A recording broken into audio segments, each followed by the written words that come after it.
Hey, howdy and happy day, Alec Baldwin, his wife. Recently, CNN said this, front page news, Alec Baldwin's wife breaks silence on accidental incident. She says there are no words. Kind of some irony with that. Oh, what kind of silence breaker is that? I mean, isn't that something, that whole fiasco? I mean, I got to tell you, somebody should be charged. Gun, boom, boom, boom, boom. When you don't know how to handle a gun, you shouldn't be allowed to be close to one. Hollywood, I know they're going to put a spin on this thing and blame us. It's always our fault, right? They've been shooting guns for a long time. Why? They have all of the new computer stuff. All you commies like Alec Baldwin, just point your finger and someone will fill in a little drawing later, an illustration. That's what you should be doing. You shouldn't be playing with real guns because you don't know how to handle them, and somebody should be charged. Hey, just saying.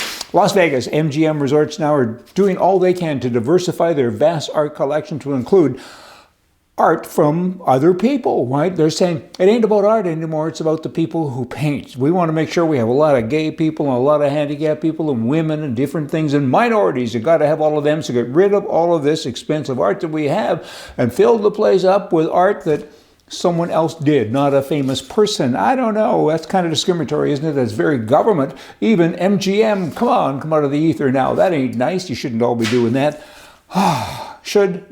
People say I talk too fast. It's the auctioneer in me. Blah, blah, blah. Oh, slowing down now. Listen slow. I get excited. I can't do that. Should Biden resign? Many people are saying he should resign. Be careful. I don't want him to resign. Be careful what you wish for. Guess who's second in line? What if she resigned? Then who do you get? That's a little bit frightening. Third in line. I don't even want to say her name. Kind of makes me shiver, don't you know, in Florida. The governor there, he's right. Right is good, I think. And he's saying, the governor, to motivate police officers from other states to relocate to our state. You know what?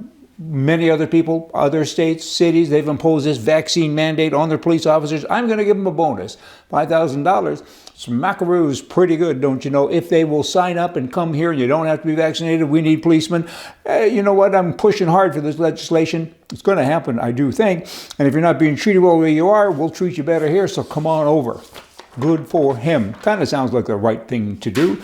The U.S. Constitution, it's a good thing. I mean, every time you hear about Biden and all these other whacks that are doing something, you only see the headlines and says this new socialist plan is underway. But then in small print, not long afterwards, the Supreme Court says you can't do that because it's against the Constitution, and that's good. I mean, people like Obama, he had 8 years in power. He didn't turn the country like he wanted to, probably because of the Constitution. Look at Canada. They have a Charter of Rights. Their Charter of Rights, though, is about rigid flexibility. It says you have this right unless we say otherwise. Well, that's not the exact wordage, but that is the meaning. That is what it says. You have freedoms if we think it's okay at that particular time. And of course, the freedom is just going out the window so fast in Canada. It's a very sad thing. Governments decide daily that unenforceable words in the Charter of Rights are bad. Blah, blah, blah. Americans, thank goodness, maybe thank God, that there's and all those founding fathers, that there's a constitution that says something. There's no kind of sort of maybes, right? Whereas the one in Canada, it's about as solid as a soup sandwich. April 23rd, 2022, Alberta, Canada. I reference Alberta so much because we have a lot of viewers from there, and it's kind of like Texas in so many different ways. It's an oil place, right? But on that date, they're introducing yet another new area code 368. And I think there's several of them now. 1, 2, 3, 4, 5. This will be the 5th one. Kind of interesting because I kind of grew up in Alberta. And when I was there in northern Alberta, there was one area code for the whole province. It was 403. And now where I grew up, it's 780. And 403 is kind of in Calgary, Red Deer, and area. Now they're bringing in more.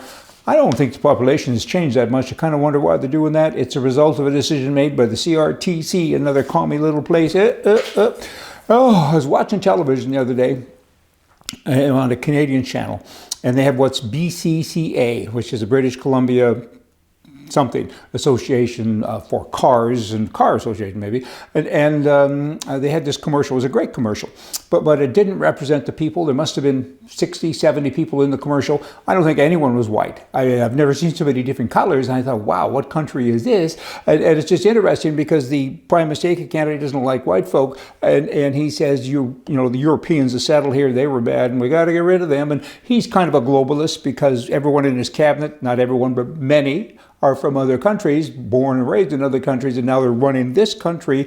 But you know what? There were hardly any white people. And what do you white people in Canada think about that? I ask because so many of you have written us and said, we don't like it, but they always whisper. You can even tell they're whispering in their writing. We're not prejudiced. I know that, but you should be represented. One guy said to me, he says, well, hey, it used to be all white people, so it's okay now. And I said, when it used to be white people, the population was 100% white. Today it's about 80%. So to be representative, shouldn't you have some white folk in there? Hey, just saying, what do I know? Probably not very much. And then you have President Joe Biden. He's got all of these mandates for vaccinations. You know what, if you have 100 employees, you have to be vaccinated, you'll be well. If you have 99, you're all going to die, right? And we're going to enforce this and put it into place, rather, in a couple of weeks. So what about between now and then? It's kind of like that premier in Ontario, Canada. He says on March, I think he's even got a date, March 16th, we're going to get rid of all of our things with regard to masks and everything else because of COVID. I guess he knows that by the 16th of March, everyone's going to be well. Who are these people? Who are these people? I got to tell you, they walk among us. And then, of course, back to British Columbia, Canada, over 6,000 people walked off the job from the health department, healthcare workers, just in one province because now they're not paid. They no longer have a job because they wouldn't get vaccinated. A lot of freedom kind of gone out the window, don't you know? Vaccine mandates, and this included nurses and people who work from home.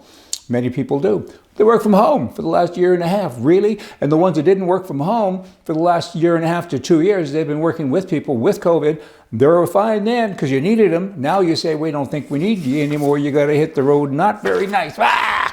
Hey, y'all come back. We're going to have more for you in a couple of days from the right. Politically, right is right, left is wrong. See ya.